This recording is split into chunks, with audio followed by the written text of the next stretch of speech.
पाहुयात आज सकाळच्या ठळक बातम्या। दूध अनुदान योजना केवळ मलमपट्टी ठरण्याची शक्यता, कायमस्वरूपी तोडग्याची डेअरी उद्योगांची मागणी।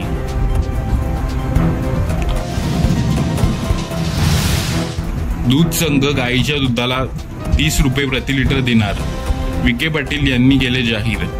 दूध भुकटी निर्याताला अनुदान। कोकण घाटमाथ्यावर जोरदार पाऊस, मध्य महाराष्ट्राच्या काही भागात हलक्या सरी, धरणांसाठीही वाढ।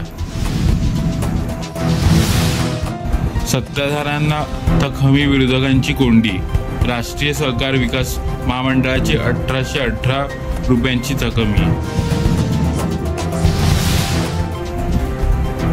खानदेशात केळी दरात चढउतार, आवक स्थिर, सध्या दर 900 ते 1500 रुपये।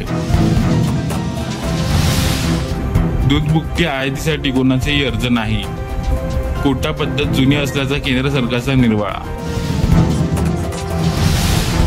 मलकापुरात मका दर सरासरी 2300 रुपयांवर।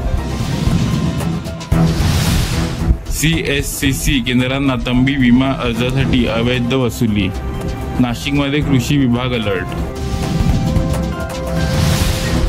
शेतकऱ्यांशिवाय देशाचा उत्कर्ष अशक्य, मुख्यमंत्री शिंदे यांचे प्रतिपादन। वसंतराव नाईक प्रतिष्ठानाचे पुरस्कार वितरण।